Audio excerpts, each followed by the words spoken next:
todos. Buenas noches. Hola, muy buenas noches a todos. Ya, tercera llamada. Es hora de empezar. Muy buenas noches a todos. Nos da muchísimo gusto tenerlos aquí esta noche. La verdad es que vamos a tener un mensaje padrísimo de el verdadero significado de la Navidad. Vamos a dividirlo primero en una pastorela que con muchísimo cariño prepararon los niños. Después vamos a tener el testimonio de una persona que su vida cambió con Cristo. Y finalmente vamos a escuchar un mensaje por Carlos de el verdadero significado de la Navidad. Entonces la verdad es que va a estar padrísimo. Nos da muchísimo gusto tenerlos aquí, ver caras conocidas. Nos da muchísimo más gusto ver caras nuevas. Y pues esperemos que lo disfruten mucho. Y vamos a empezar con la pastorela.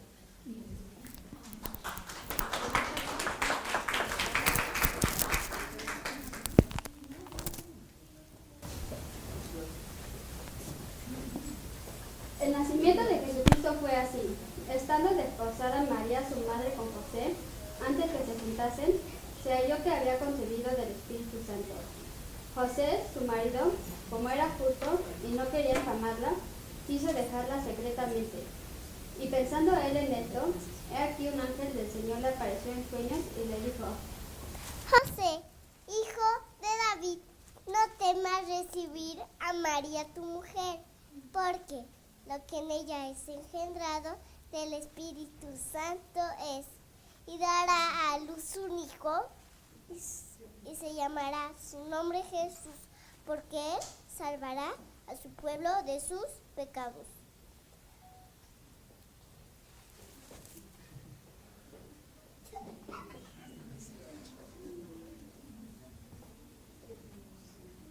Y despertando José del sueño, hizo como el ángel del Señor le había mandado, y recibió a su mujer, pero no la conoció hasta que dio a luz a su hijo primogénito, y le puso por nombre Jesús.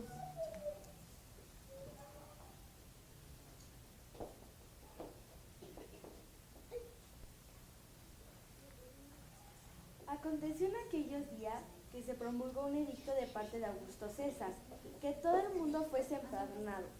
Este primer censo se hizo siendo Cirenio, gobernador de Siria, e iban todos para ser empadronados, cada uno a su ciudad. Y José subió de Galilea, de la ciudad de Nazaret, a Judea, a la ciudad de David, que se llama Belén, por cuanto era de la casa y familia de David. Al ser empadronado con María su mujer, desposada con él, la cual estaba encinta. Y aconteció que estando ellos ahí, se cumplieron los días de su alumbramiento. Y dio a luz a su hijo primogénito, y le envolvió en pañales y la acostó en el pesebre, porque no había lugar para ellos en el mesón.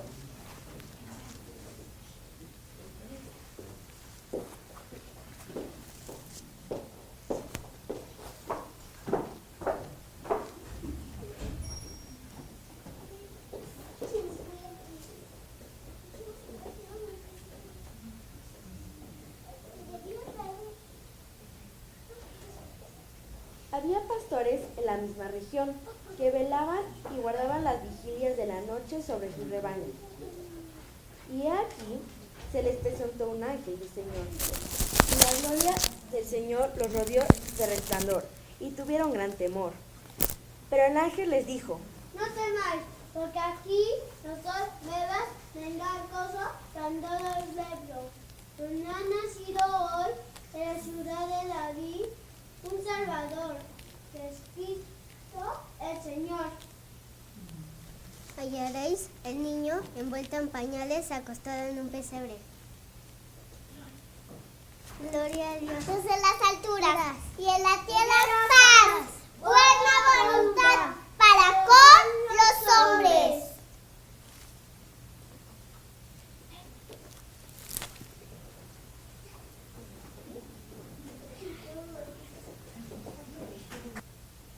Sucedió que cuando los ángeles se fueron de ellos al cielo, los pastores se dijeron unos a otros: pasemos pues hasta Belén y veamos esto que ha sucedido y que el Señor nos ha manifestado. Vinieron pues apresuradamente y hallaron a María y a José y al niño acostado en el pesebre.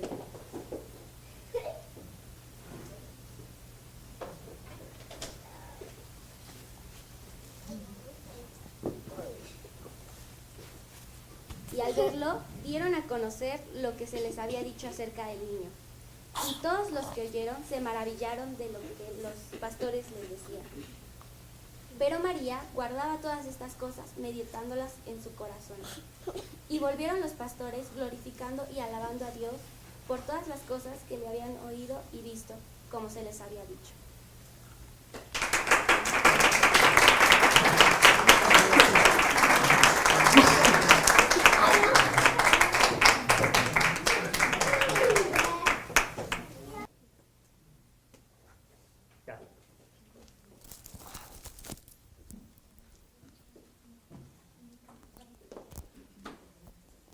Bueno, pues buenas noches de nuevo. Ahorita les voy a platicar la historia de mi vida, que realmente es una historia donde el personaje principal es Cristo. Y si me lo permiten, me gustaría empezar por el mero principio, que es mi nacimiento. Yo nací en Estados Unidos cuando mi papá estaba haciendo el doctorado, y estando mis papás allá, comenzaron a asistir a una pequeña iglesia cristiana allá en Estados Unidos, donde más o menos empezaron a escuchar un poco acerca de Dios. Y cuando regresamos a la Ciudad de México, mis primeros años de vida sí fueron con un cierto conocimiento de Cristo y de Dios, porque de vez en cuando íbamos a una iglesia cristiana aquí en México. En las noches mi mamá oraba conmigo y le pedíamos a Dios por muchas cosas. Entonces sí tenía cierto conocimiento de Dios. Esto a tal grado que cuando iba yo al kinder, una vez tuvieron que llamarle a mi mamá para pedirle que por favor yo dejara de hablarle de Cristo a los niños, porque las otras mamás estaban enojando en que yo hacía eso. Entonces sí tenía un cierto conocimiento de que Dios existía. Y así fueron los primeros años de mi vida hasta que alcancé los 5 años. Y me acuerdo que cuando tenía 5 años vino un tío mío de Estados Unidos, que es cristiano, y hubo una reunión familiar en casa de mis abuelos. Y literalmente él se fue a la cocina y nos pidió que uno por uno fuéramos pasando a hablar con él. Y me acuerdo que en esa plática él nos decía uno por uno a cada integrante de la familia esta necesidad que nosotros teníamos de realmente recibir a Cristo y seguirlo en nuestras vidas. Pero yo tenía 5 años y la verdad es que ese recuerdo es muy borroso, muy vago, y de lo que más me acuerdo es de la cocina de mi abuela y de más o menos dónde estaba sentado mi tío y no de otra cosa. Y así pasaron los siguientes 5 años de mi vida, hasta que llegué a los 10 años, más o menos como los 10, 11. Y en esa ocasión fue un verano largo que mi primo, hijo de este tío que era cristiano, vino a visitarnos de Estados Unidos y estuvo aquí en la casa como mayo, junio, julio. 3 meses estuvo aquí mi primo. Él es 2 años menor que yo. Yo tenía 10 años, él tenía 8. Y la verdad es que ese primo siempre ha sido como un hermano para mí. Pasamos experiencias increíbles juntos. Y en esa ocasión nos fuimos a dormir, a hacer como una pijamada a casa de uno de mis mejores amigos hasta la fecha, que en ese entonces era mi vecino. Y pues ya en esa noche me acuerdo que hicimos como una casa de campaña en el cuarto de mi amigo, con cobijas y así, y nos metimos a hacer como una plática misteriosa donde íbamos a hablar de asuntos de la vida. Y eventualmente, como mi primo era hijo de un cristiano y tenía cierto conocimiento de Dios él también, tanto como puede tener un niño, salió el tema Dios y el diablo y si ellos existían y cómo evitar a uno y cómo encontrar al otro. Y empezamos a platicar pues así como muy cotorro de esos temas, y mi primo literal fue por su Biblia porque la traía consigo y nos empezó a leer unos versículos y pues nos explicó cómo realmente nosotros necesitamos a Cristo para poder encontrar a Dios y para entrar al cielo, cómo Cristo es ese puente que nosotros como hombres necesitamos. Y pues yo como niño, no sé si fue como que me asusté o qué onda, pero sí dije así como, no, yo la verdad cuando me muera sí me quiero ir al cielo, y yo sí quiero estar del lado de Dios, y no, o sea, yo, ¿cómo le hago? Y mi primo me dijo, pues es que lo que tienes que hacer es entregarle tu vida a Cristo. A lo mejor no me supo explicar muy bien cómo, tenía 8 años, y me acuerdo que la mañana siguiente fui corriendo a mi casa, y le dije, mamá, déjame hablarle a mi tío para que me explique bien cómo está esta onda de entregarle mi vida a Cristo, porque pues, la verdad yo quiero estar del lado de Dios y no de otro. Entonces hablé con mi tío por teléfono y medio me explicó, pero creo que siempre he sido una persona como muy cerebral, que me gusta entender las cosas, y si no lo hago así, como que me cuesta trabajo digerirlas. y yo no alcanzaba a entender muy bien, cuando mi tío me lo explicaba, de qué se trataba. Y empecé a leer mi Biblia. Mis papás me compraron una Biblia, la empecé a leer, y por primera vez, como a los 11 años, leí el Nuevo Testamento, que es la parte de atrás de la Biblia, por así decirlo. Y me acuerdo que cuando lo leía encontraba cosas muy padres, pero al mismo tiempo encontraba cosas que me confundían más, me generaban más duda todavía. Hay versículos que dicen algo así como: no todo el que me diga Señor, Señor entrará en el reino de los cielos. Y yo decía, no puede ser.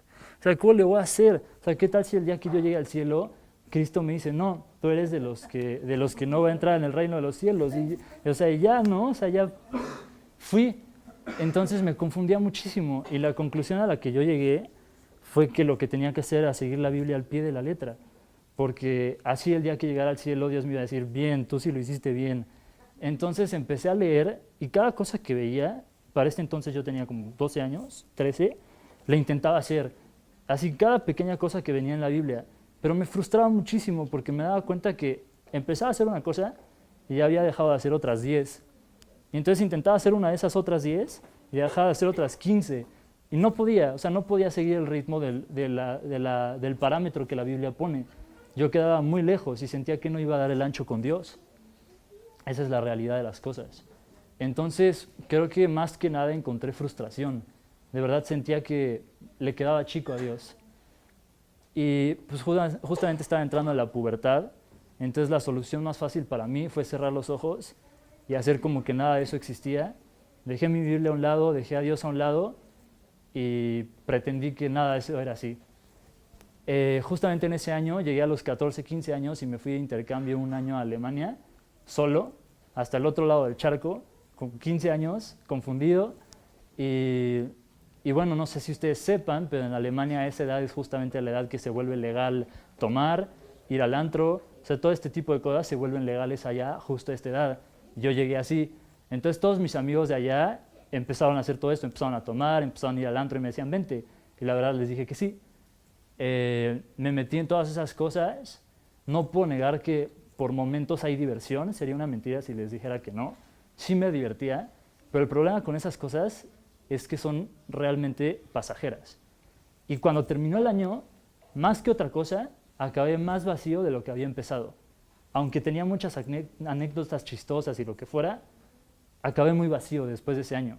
Y regresé a Alemania, y regresé altanero, soberbio, alzado, súper grosero con mis papás, todo lo comparaba, le decía a mis papás así como, en Alemania yo hacía esto, o veía una cosa y decía, ¿sabes qué? En Alemania era diferente, aquí en México no se hace así. O sea, yo no sé qué me creía, la verdad. Y con mis amigos lo mismo. Les decía así como mis amigos de allá eran más cool, mis amigos de allá lo que sea, y me volví una persona de verdad detestable. Me peleaba con todo el mundo, principalmente con mis seres queridos, con mi familia, con mis amigos, y así viví mi segundo y tercer año de prepa. Y la verdad yo lo achacaba a que llevaba tanto tiempo en la misma escuela. Decía, ya necesito un cambio, necesito cambiar de personas, de ambiente, porque eso es realmente lo que me está volviendo como soy. Y pues dicho y hecho, terminé la prepa en el colegio alemán y me metí al Tecnológico de Monterrey a estudiar ingeniería en biotecnología. El primer año sí me sirvió de distracción, porque entré a nuevas personas, nuevos maestros, nueva dinámica, nuevo sistema, retos que superar. Entonces la verdad es que sí me entretuve mucho con todas esas cosas y pude distraerme un rato de ese vacío que yo traía dentro. Pero la verdad es que pasó el segundo semestre, pasó el tercer semestre y como que se me empezaban a descubrir todos estos vacíos y todos estos rollos que yo traía por dentro, ya no los podía ocupar con las cosas que cuando recién entré a la universidad. Y dije, no, pues, ¿sabes qué? Ahora lo que te está faltando es ponerte metas. Porque a mí me hablaban mucho de que la verdadera satisfacción en la vida es cuando alcanzas las metas que te pones. Tú dices, yo quiero hacer esto, y cuando lo cumples, ahí encuentras el gozo de la vida. Entonces dije, pues, ¿sabes qué? Yo como universitario, lo que quiero son estas cosas. Quiero una novia súper guapa, quiero un grupo de amigos cool, y quiero tener un cuadro de honor. O sea, quiero sacar excelencia académica en cada semestre. Entonces empecé a trabajar para cumplir esos objetivos, y la verdad es que como para el quinto o sexto semestre ya lo había hecho. una de las niñas que a mí me parecía las más guapas de la escuela, se sentó junto a mí en una conferencia y 5 meses después éramos novios. Hice un grupo de amigos que según mis ojos éramos los cool de la generación, ¿no? En el TEC puedes sacar una excelencia por semestre y para el 6º semestre ya había obtenido 5 excelencias académicas, entonces yo me sentía en mi nube. Pero conforme obtenía más y más de estas cosas, más vacío me sentía. O sea, no terminaban de llenar ese hoyo que yo traía dentro. Y la verdad es que entonces empecé a tener como una crisis existencial. Empecé a decir, a ver, ya tengo todo lo que tengo. O sea, ¿qué más puede pedir un chavo de mi edad? Y si no soy feliz con lo que tengo, ¿qué me va a hacer feliz? Y la verdad es que ahora entiendo que todos los seres humanos tenemos un espacio aquí en el corazón del tamaño de Dios. Y no hay cosa en este mundo que lo pueda llenar.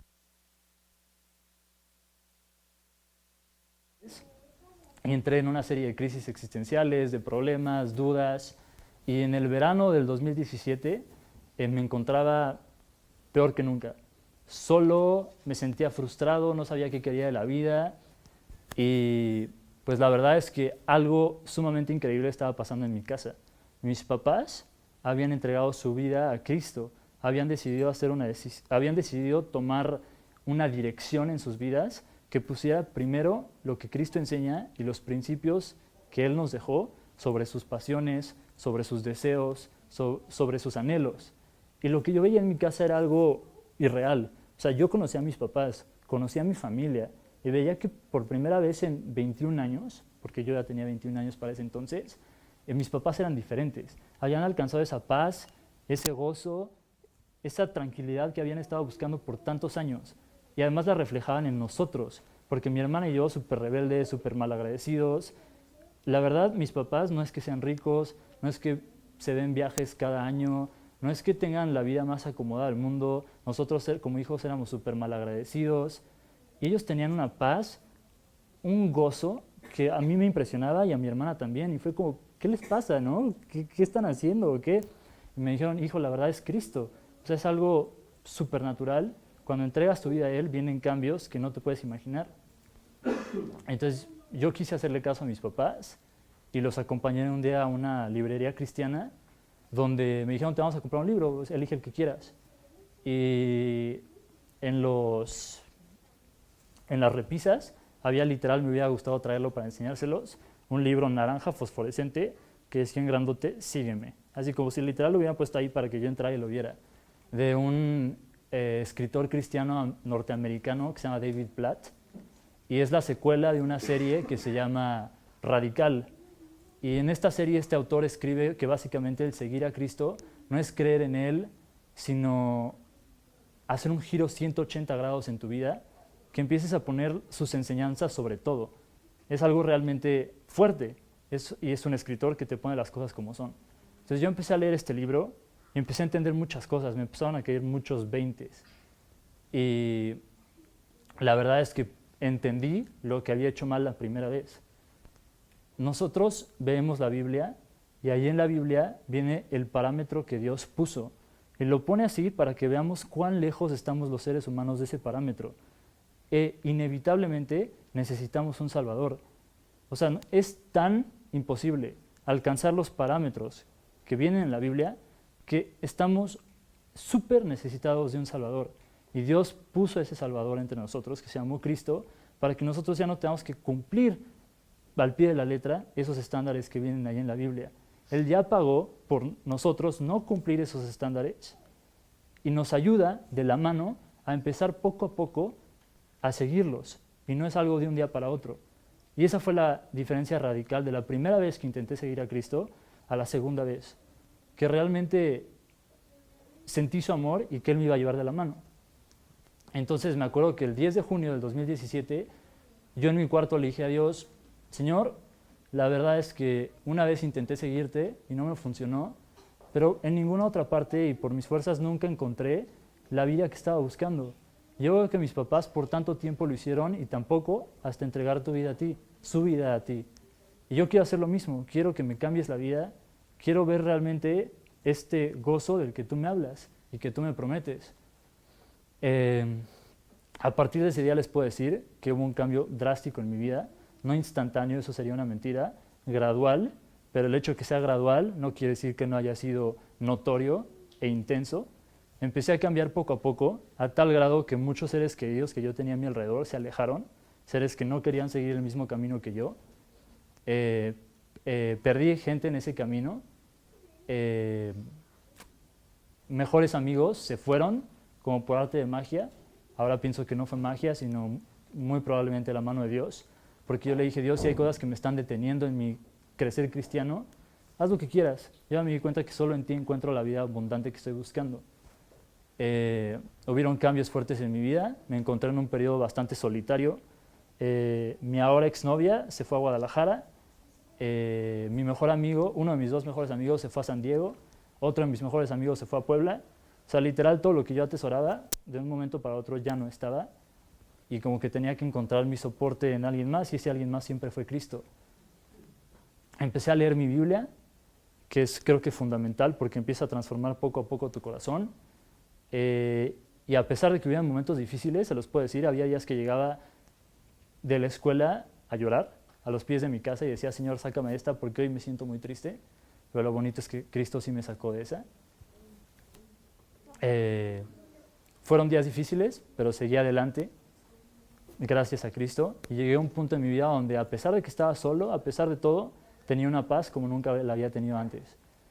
Y eventualmente le dije a Dios: Señor, creo que estoy ahora en un lugar muy diferente en mi vida, te agradezco, y creo que lo que ahora me hace falta es compañerismo cristiano y un lugar donde pueda seguir teniendo enseñanzas y donde mi espiritualidad pueda explotar.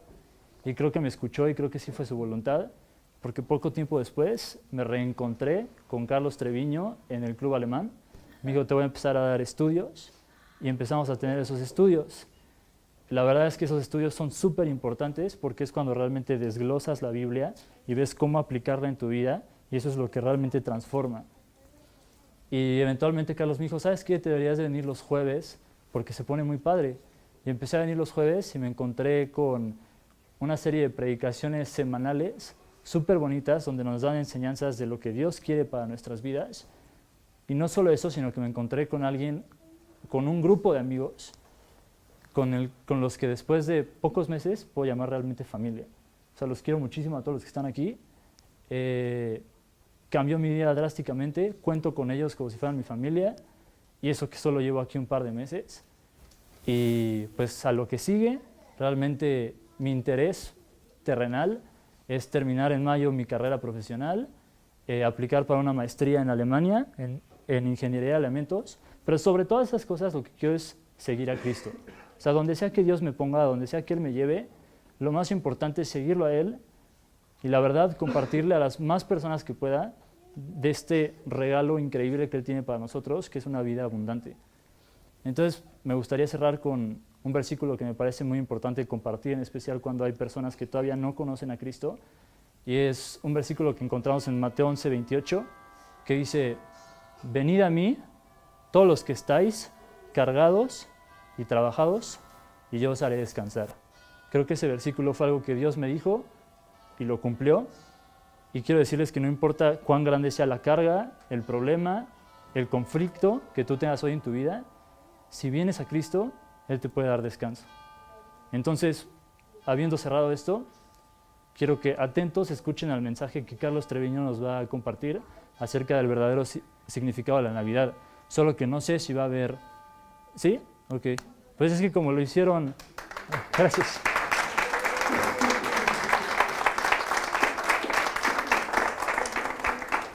Pero en vista de que tenemos aquí pequeños aspirantes a los Óscares, creo que va a haber una repetición de la pastorela. Entonces vamos a hacer la pastorela e inmediatamente después de eso vamos a escuchar el mensaje del verdadero significado de la Navidad. Gracias.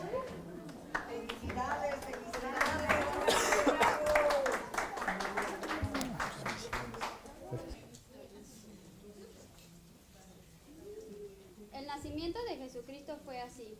Estando desposada María, su madre, con José, antes que se juntasen, se halló que había concebido del Espíritu Santo. José, su marido, como era justo y no quería infamarla, quiso dejarla secretamente. Y pensando él en esto, he aquí un ángel del Señor le apareció en sueños y le dijo: José, Hijo de David, no temas recibir a María tu mujer, porque lo que en ella es engendrado del Espíritu Santo es, y dará a luz un hijo, se llamará su nombre Jesús, porque él salvará a su pueblo de sus pecados.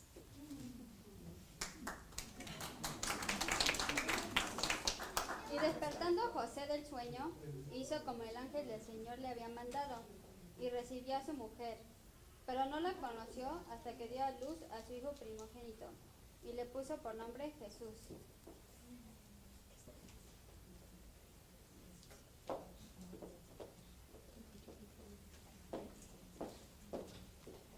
Aconteció en aquellos días que se promulgó un edicto de parte de Augusto César, que todo el mundo fuese empadronado. Este primer censo se hizo siendo Cirenio, gobernador de Siria. E iban todos para ser empadronados, cada uno a su ciudad. Y José subió a Galilea, de la ciudad de Nazaret, a Judea, a la ciudad de David, que se llama Belén, por cuanto era de la casa y familia de David, para ser empadronado con María su mujer, desposada con él, la cual estaba encinta. Y aconteció, estando ellos allí, se cumplieron los días de su alumbramiento. Y dio a luz a su hijo primogénito, y le envolvió en pañales y lo acostó en un pesebre, porque no había lugar para ellos en el mesón.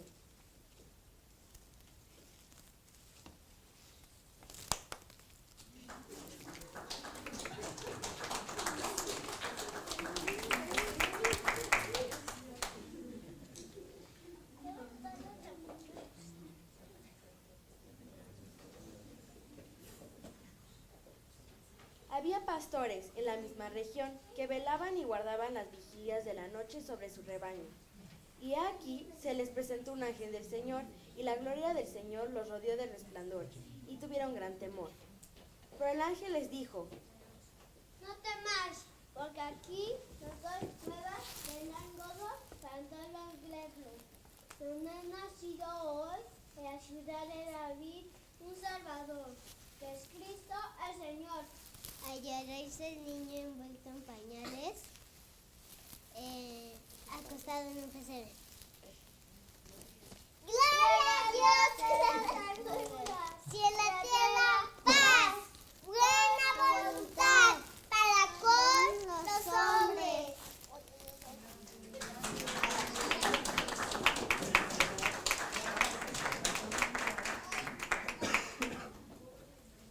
Ya casi acabamos.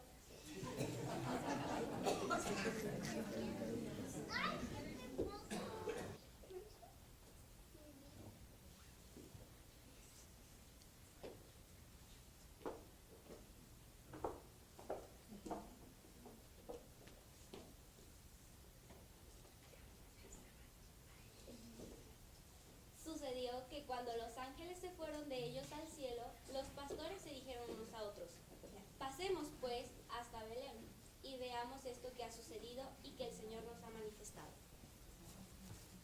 Vinieron pues apresuradamente y hallaron a María y a José y al niño acostado en el pesebre. Y al verlo dieron a conocer lo que se les había dicho acerca del niño. Y todos los que oyeron se maravillaron de lo que los pastores les decían. Pero María guardaba todas estas cosas, meditándolas en su corazón. Y volvieron los pastores glorificando y alabando a Dios por todas las cosas que habían oído y visto como se les había dicho.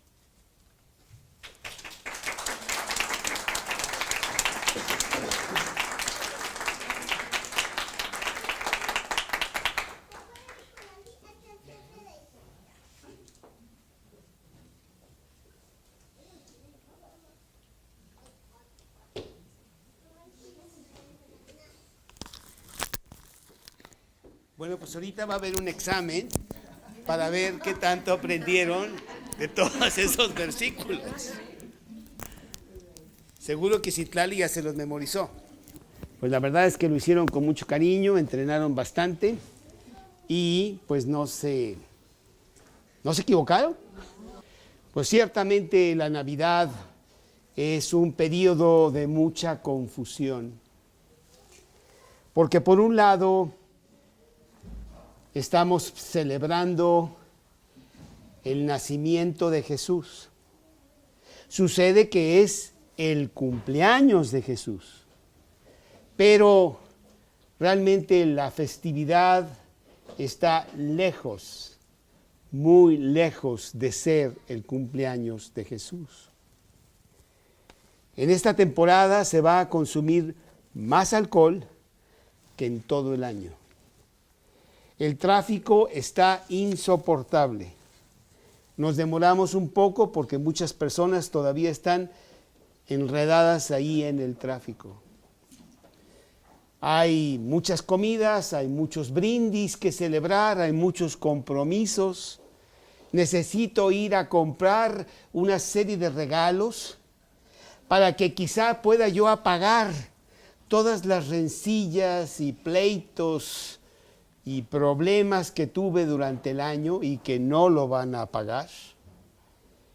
Y realmente acabaré este periodo de Navidad frustrado, con una lista de promesas que voy a hacer el año que entra, que realmente no varía en nada sobre el año anterior.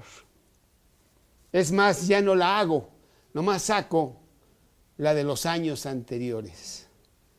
Y después de tanto fiestas y cuánto, me encuentro con la cuesta de enero,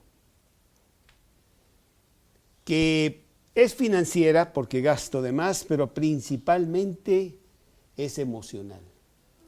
Se acabó la fiesta, no pasó nada, estoy igual o peor que el periodo anterior a la Navidad, pero ya no hay fiesta y tendré que otra vez estar en el hastío de la vida, febrero y marzo, y vendrá otra Navidad. ¿Es ese verdaderamente el propósito de la Navidad? ¿Es ese el significado de la Navidad? ¿No es más bien que Dios mismo nos hace tener un paro en el camino para que nosotros podamos quizá hacer borrón y cuenta nueva? ¿Te fijas cómo Dios hace este periodo? Lo hace diario. Cada mañana es nueva. Todo lo que hice mal el día anterior, a lo mejor lo puedo componer el día de hoy.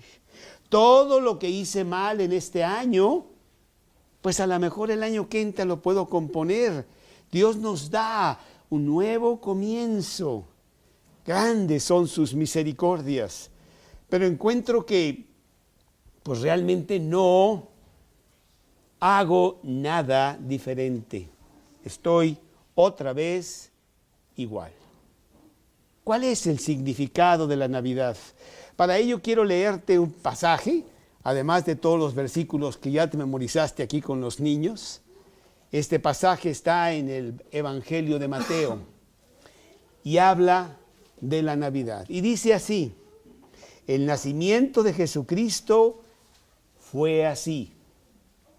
Estando desposada María, su madre, con José, antes que se juntasen, se halló que había concebido del Espíritu Santo. José, su marido, como era justo y no quería infamarla, quiso dejarla secretamente. Y pensando él en esto, he aquí un ángel del Señor le apareció en sueños y le dijo: José, hijo de David, no temas recibir a María tu mujer, porque lo que en ella es engendrado del Espíritu Santo es. Y dará a luz un hijo, y llamarás su nombre Jesús, porque él salvará a su pueblo de sus pecados. Todo esto aconteció para que se cumpliese lo dicho por el Señor por medio del profeta cuando dijo: he aquí una virgen concebirá y dará a luz un hijo y llamará su nombre Emmanuel, que traducido es Dios con nosotros. Y despertando José del sueño, hizo como el ángel del Señor le había mandado, y recibió a su mujer, pero no la conoció hasta que dio a luz su hijo primogénito, y le puso por nombre Jesús. Es realmente sorprendente en el libro de Mateo, en este primer capítulo, que Dios escribe extensamente los primeros 17 versos de este capítulo sobre la genealogía de Jesús. Y dice que es hijo de Abraham, es hijo de David y todos los nombres hasta Jesús. Y sin embargo, toma solamente un versículo para darnos la genealogía divina de Jesús. Jesús vino de Dios mismo. Y lo que queremos ver rápidamente son 4 cosas de este pasaje sencillo que nos da el verdadero significado de la Navidad. Esta Navidad yo espero que tú tengas un espíritu diferente, que no tengas que ir a comprar a fuerza por todos lados unos regalos que te van a costar mucho dinero y que las personas a quienes se los van a dar ni las quieren, ni las necesitan, no les quedan, etc. Sino que más bien tomes un tiempo de meditación. ¿Qué estoy haciendo aquí? ¿A dónde voy? ¿Cómo estoy? ¿Qué más va a pasar? Tantas preguntas importantes que ponemos en un segundo o quinto plano durante todo el año.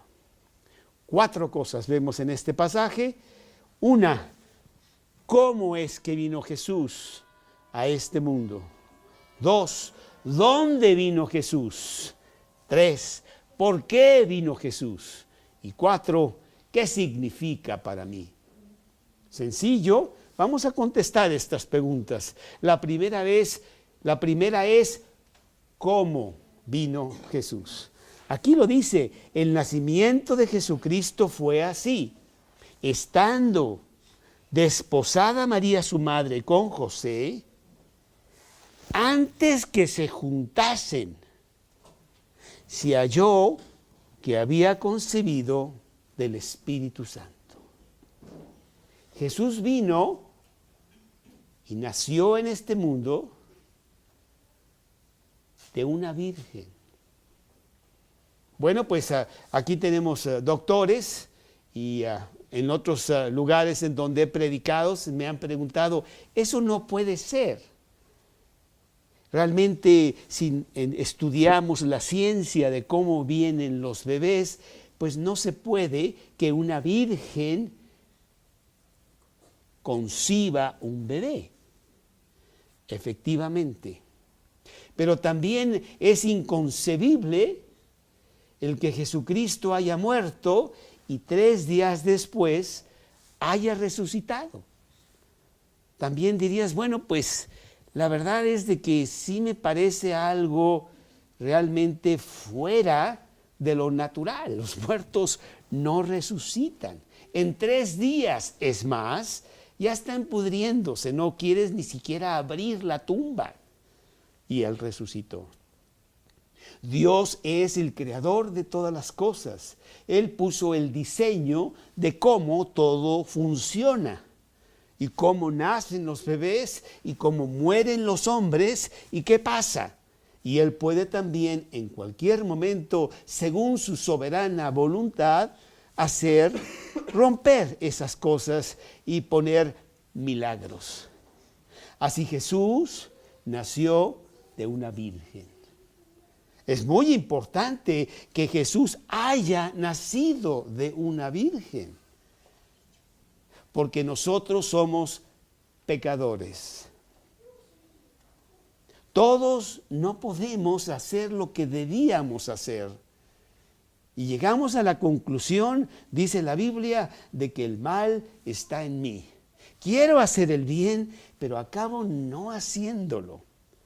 Yo nazco con el pecado en mis entrañas.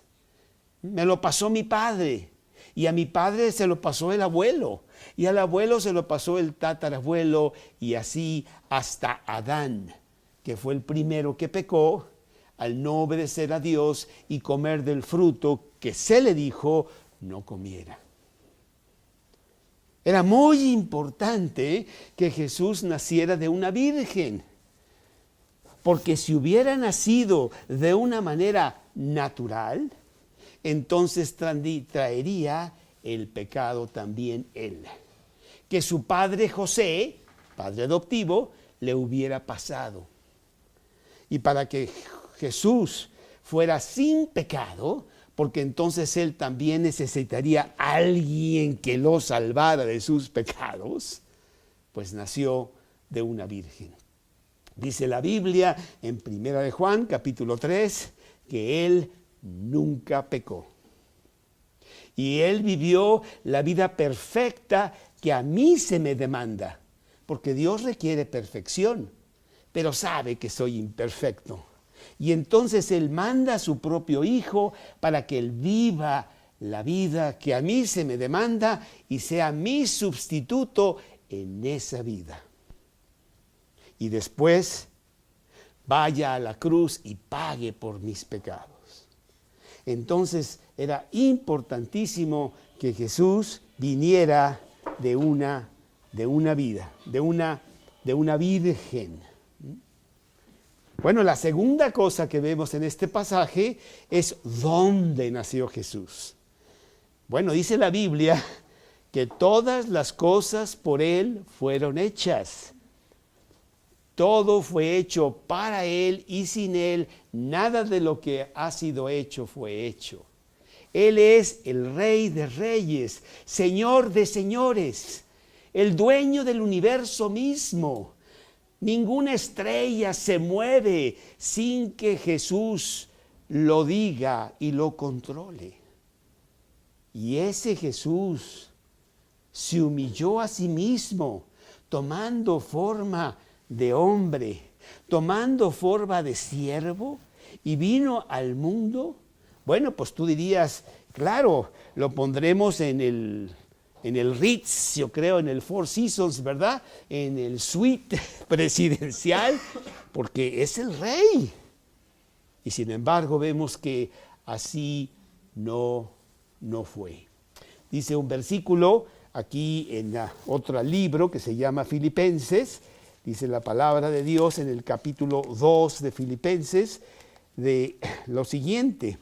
Dice que Jesús no escatimó el ser igual a Dios, sino que se despojó de sí mismo, siendo en forma de Dios, como una cosa a no aferrarse. Se despojó a sí mismo tomando forma de siervo, hecho semejante a los hombres. Y estando en la condición de hombre, se humilló a sí mismo, haciéndose obediente hasta la muerte y muerte de cruz. Ya era una gran cosa que el gran majestuoso Dios viniera a ser humano. Pero no solamente vino a ser humano, vino a servir a los humanos. Y vino a morir por el hombre. Y vaya muerte que fue la que él tuvo. La peor muerte que tú te puedas imaginar de la imaginación malvada del hombre. Y él lo hizo. Y es realmente sorprendente que él haya venido en un periodo muy exacto que él mismo controló, porque dice la Biblia que Augusto César mandó empadronar a todos, a que fueran a su ciudad natal y ahí se empadronaran. Y sucede que María estaba por dar a luz. Vivían en Nazaret y tuvieron que viajar, no en primera clase, en Lufthansa, para nada, sino caminando 120 kilómetros a través de las montañas, y esto hizo que realmente ella tuviera que acabar su alumbramiento llegando a Belén, que era de donde ellos eran, porque ambos, José y María, la genealogía de José está en Mateo, la genealogía de María está en el libro de Lucas. Los dos venían descendientes del rey David, conforme a las Escrituras. Y dice la Biblia que no hallaron quien les diera albergue. Fueron inclusive ahí al parque y yo creo que el policía le dijo, señor, usted no puede estar aquí, por favor, vámonos. Claro, como todo mundo estaba llegando porque tenían que empadronarse, pues estaba muy congestionada la ciudad y no habían hecho reservación. En fin. ¿Y llegaron dónde? A un establo. Jesús nace en un establo. Y bueno, tú eres ginecóloga, Judith, tú puedes decir, espérame, los niños no nacen en un establo. Y si nacen, pues se mueren inmediatamente. Tú sabes toda la contaminación y todas las enfermedades que puede haber para un recién nacido y para la mujer que está por dar a luz. O sea, es inconcebible que esto pudiera pasar. Bueno, Dios hace otro milagro para que esto suceda. Y dice la Biblia que Él nace en un pesebre. Para darnos a entender quién es Jesús. El Rey de Reyes, Señor de Señores, viene y se humilla para vivir una vida perfecta, sin pecado, morir por ti y poder ser el Salvador de tu vida. ¿Salvador? ¿Salvador de qué? Salvador de todas las cosas que has hecho. Y una de ellas no te dejan entrar al cielo. Una. Mucho menos toda la carga que traes, ¿sí? A eso vino Jesús y nos lo enseña desde su llegada, para que entendamos que Él nació en un pesebre, nunca tuvo un lugar donde recostar su cabeza. Sus posesiones eran lo que traía puesto e inclusive se las quitaron, se las robaron cuando Él estuvo en la cruz. Derramó hasta la última gota de su sangre, porque sin derramamiento de sangre no se hace remisión, dice el pecado. Bueno, pues estamos viendo cómo vino Jesús, estamos viendo dónde vino Jesús. Ya con esas dos cosas empiezas a decir tú, bueno, pues aquí hay algo sobrenatural, algo diferente. Algo que no vemos nosotros con el resto de la humanidad, leyendo todos los libros de la historia, Carlomagno y Napoleón y bueno, todos estos. Y Jesús, sin embargo, es muy, muy, muy especial. Dice la palabra aquí en el donde, quiero hacer una paréntesis importante, porque dice el versículo, José su marido, como era justo y no quería infamarla. El Antiguo Testamento dice que las mujeres, y los hombres también, pero se iban contra la pobre mujer, las mujeres que cometían adulterio o fornicación fuera del matrimonio eran apedreadas. Por eso en el capítulo 8 de Juan vemos a una mujer que la quieren apedrear, porque la encontraron en relaciones no adecuadas. Y José pudo haberla, pues ir al ministerio, ahí a la delegación no sé cuál, y levantar un acta para que pues se fueran contra María, porque María está embarazada. Pero era justo, él amaba a María. Y dice la palabra de Dios que he aquí un ángel del Señor se le apareció en sueños y le dijo, hijo de David, no temas recibir a María tu mujer,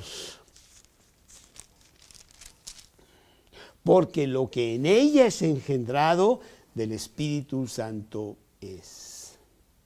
Bueno, pues para una mente sencilla, era un carpintero, no sabemos mucho de José, sabemos que era un carpintero, sabemos que era un hombre justo, sabemos que amaba a María, Probablemente llegaron a casarse muy temprano, ella tendría, no sé, 14, 13, 15 años, y él también, ¿sí? Es todo lo que sabemos de él. Y de repente le dicen todas estas cosas y dice, espérame tantito, a ver, espérame. No te entiendo muy bien, aunque sea en sueños.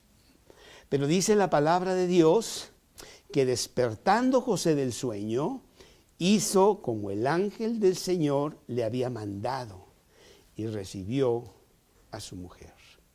Esto es algo increíble, es algo muy bonito. Que tú le creas a Dios, aun cuando no entendamos completamente de qué se trata o por qué me perdona a mí que soy tan terrible. Y Él tiene ciertas cosas que nosotros nos apropiamos de ellas por fe. Inclusive hay un versículo, es pues la fe, la certeza de lo que se espera, la convicción de lo que no se ve. Y eso fue lo que hizo José. No entiendo, la verdad, inclusive los vecinos ya están hablando y no sé qué les voy a decir cuando regresemos. No me importa. Dios me está diciendo que yo siga por fe. Algo que no entiendo muy bien, y Él lo hizo. Esto traería muchas bendiciones a su vida después. Entonces, en el cómo, vemos que era necesario que Jesús naciera de una virgen. En el dónde, vemos el por qué el Rey de Reyes quiere enseñarnos el gran mensaje de la Navidad, tomando Él una forma de supersiervo para con nosotros. Y vemos la obediencia de un hombre que nos da un ejemplo mayor para nosotros. Yo necesito obedecer, aunque no entienda. Yo necesito darle a Dios su lugar. Y muchas veces yo no tengo la capacidad de entender a Dios completamente. Y yo por fe, sencillamente, acepto lo que Él dice. Y lo más importante es qué significa todo esto para mí. Ok, ya te entendí cómo es que era necesario que Jesús naciera de una virgen. Ok, ya te entendí cómo es que era también necesario que Él naciera de esta manera y nos diera a entender que Él era algo especial. Él no era un hombre más de los miles y millones que han venido a la tierra. Ok, ya te entendí que es importante obedecer a Dios, aunque no entienda totalmente el mensaje o las cosas que está haciendo. A veces me preguntan cosas tan difíciles y le digo, pues yo no soy Dios. Oye, ¿por qué hay niños que nacen ciegos? ¿Y por qué en este lugar llueve hasta inundar todo el lugar y en otro lugar hay una sequía tremenda y no llueve nunca? A ver, explícame, como que Dios no sabe administrar bien las cosas. Bueno, sí hay respuestas en la Biblia de muchas de estas cosas y la respuesta más clara es que somos nosotros los que hemos hecho un revoltijo de este mundo y cada día está peor. Pero ¿por qué vino? ¿Por qué hizo eso Jesús? ¿Por qué vino a la tierra? ¿Por qué vino de esta manera? ¿Qué atención debemos de darle a esta circunstancia tan especial? Al punto que el Napoleón mismo dijo, si Cristo no existió, hagamos Dios a quien lo inventó. Y él recibió a Cristo en su corazón, allá en Santa Elena, desterrado, después de haber querido ser el emperador del mundo. Y terminó bien sus días. ¿Por qué? Bueno, también aquí nos lo dice la palabra de Dios. Dice que el ángel está diciendo a José que obedezca, porque hay algo bien importante, José. Si no obedeces, se va a armar todo aquí, ¿verdad? Necesito que tú obedezcas. Y dice, ella dará a luz un hijo, llamará su nombre Jesús. ¿Sabes qué quiere decir Jesús? Jesús quiere decir Jehová salva. Dios salva. Eso es lo que quiere decir Jesús. Él salvará a su pueblo de sus pecados. Espérame. Aquí está el porqué. Dios quiere que yo entienda todas estas detalles tan importantes. ¿Cómo es que vino Jesús?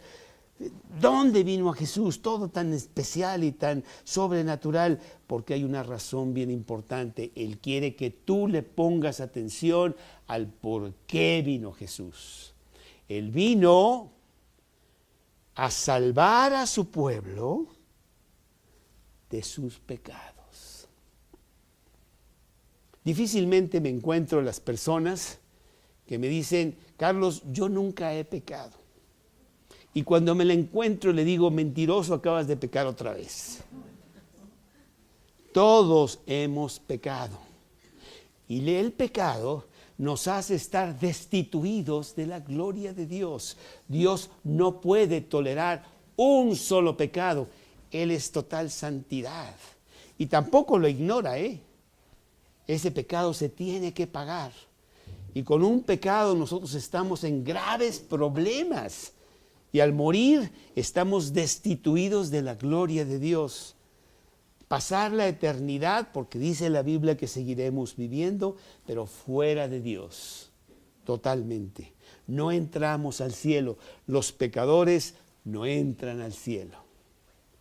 Bueno, entonces el cielo va a estar vacío. No, porque Él arregló las cosas para que no estuviera vacío. Él mismo dijo, esta situación es terrible. Y en concilio eterno, antes de la fundación del mundo, Dios Padre, Dios Hijo y Dios Espíritu Santo dijeron, ¿qué vamos a hacer? Porque hemos hecho al hombre a nuestra imagen y semejanza. Amamos al hombre y queremos compartir eso con el hombre. Y Cristo dijo, yo pago.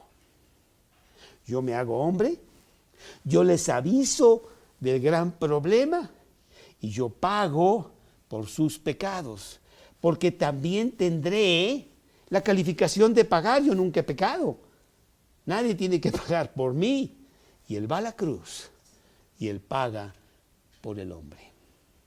Y otra vez dice el versículo, sin derramamiento de sangre no hay pago, no hay remisión.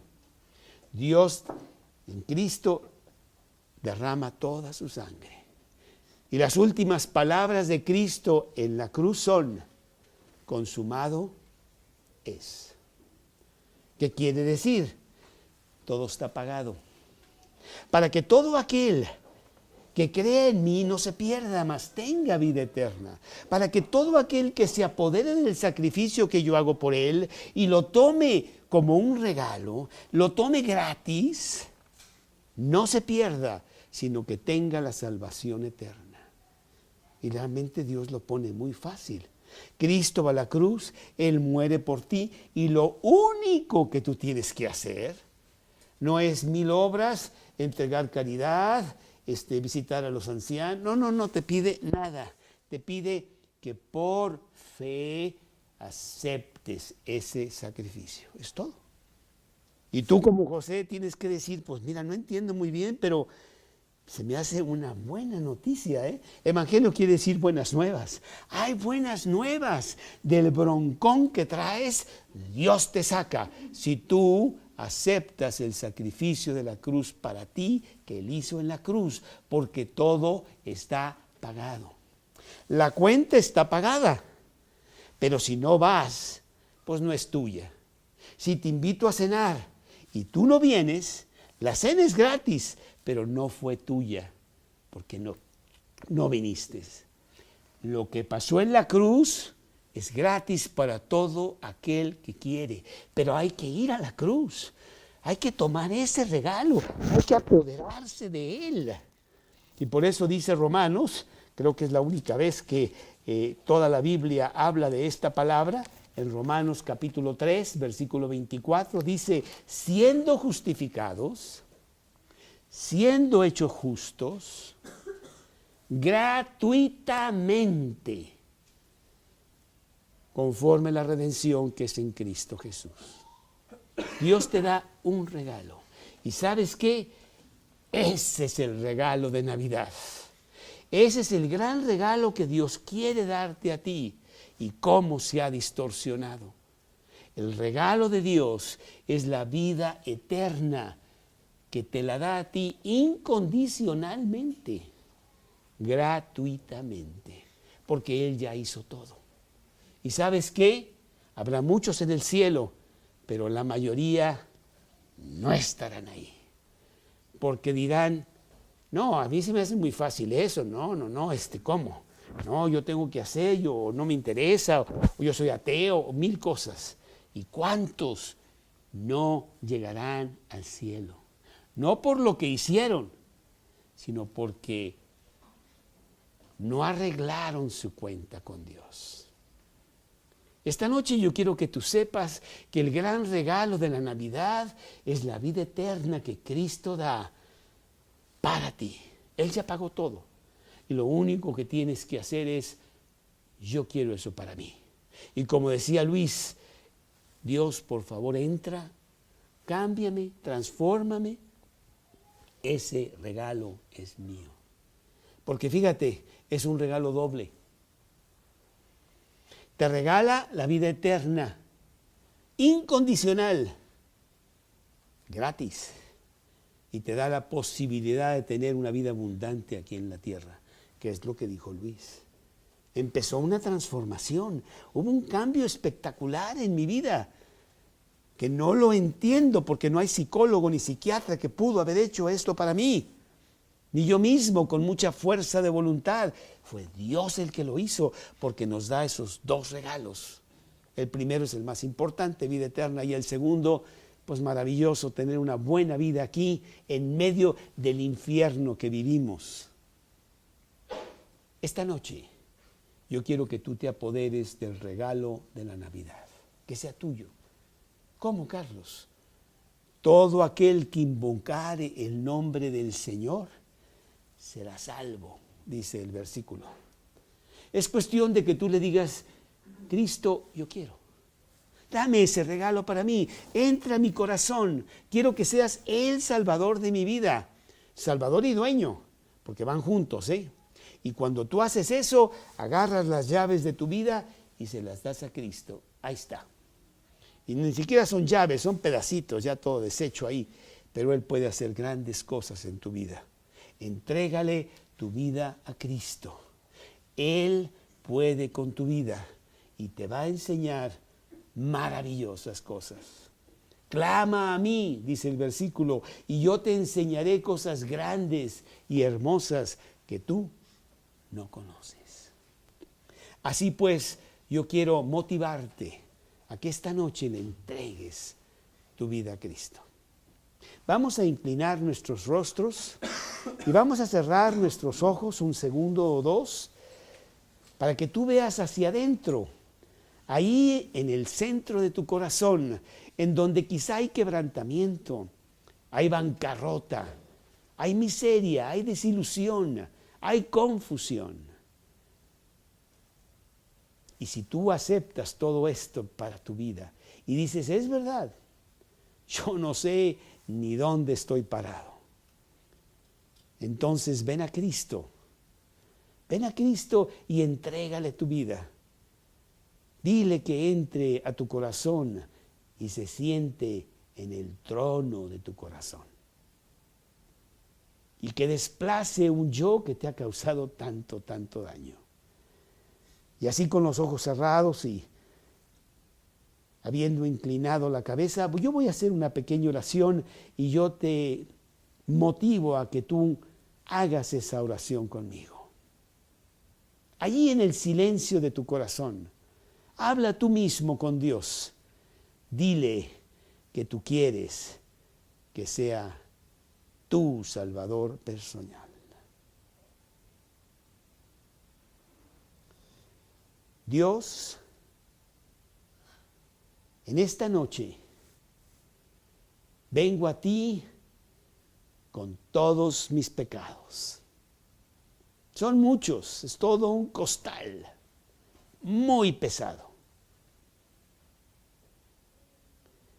y vengo a pedir perdón. Principalmente porque tú no eres lo más importante en mi vida.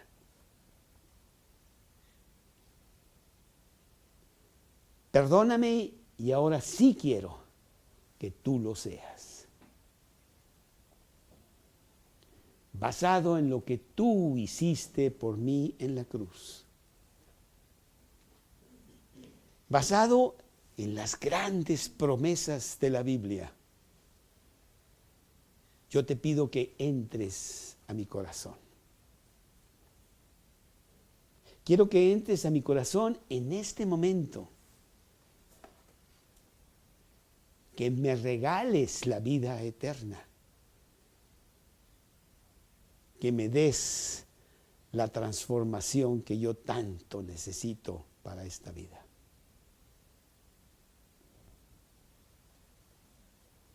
Entra a mi corazón ahora mismo.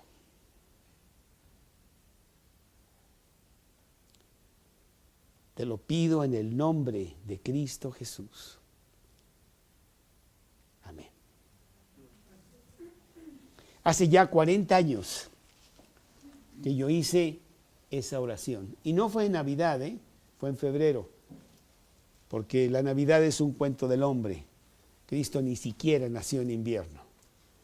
Yo hice esa oración, estaba desesperado, no sabía por dónde ir y dije, pues yo intento esto porque yo veo personas con gran fuerza. ¿Cuál milagro encontraría yo que cambió mi vida totalmente?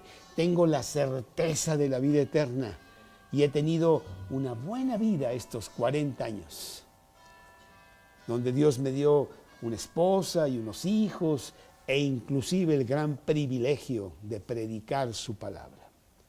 Pues ahora es tu turno, ahora es tu comienzo, tu día de nacimiento en Cristo. ¿Hay alguien aquí que hizo la oración conmigo? Levante la mano.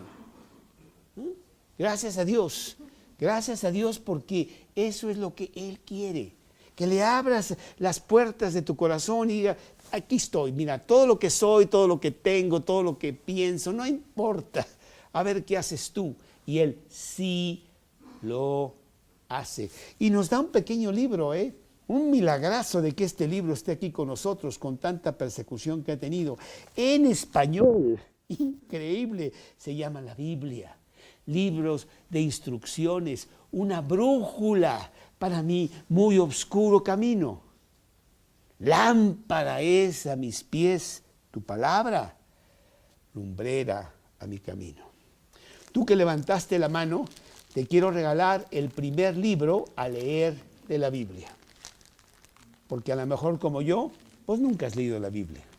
Yo nunca la había leído, pero empecé. Y el primer libro de la Biblia no es la página 1. Por favor, te haces bolas si empiezas con la página 1. Empieza con el Evangelio de Juan. El Evangelio de Juan tiene un tema importantísimo, toda la Biblia, pero aquí se desglosa con mucha fuerza. Dios te ama y quiere que pases la eternidad con Él y te da el gran regalo de la Navidad. Yo quiero que tú te lleves y lo empieces a leer. Está dividido en capítulos y en versos. Quiero que leas 4 capítulos diarios. Lo lees en una semana. Y empieza la transformación, Como que es la leche que entra al cuerpo y tú dices, pues no sé qué está haciendo, pero está increíble. Este libro es el libro de Dios. Aquí los voy a poner para que te lleves uno. Por favor, empieza a leer, porque el bebé que no toma leche se muere. Entonces sí hay que nacer, pero entonces hay que tomar leche. Y esta es la leche espiritual no adulterada por el hombre, para que crezcamos para salvación. ¿Ok? Dios los bendiga. Aquí estamos.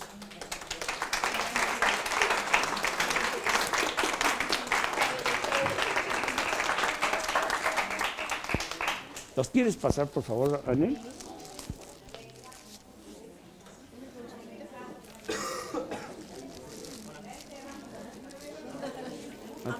todo aquel que quiera.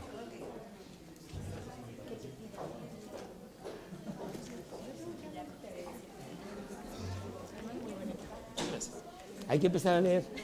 Déjame agarrar más aquí.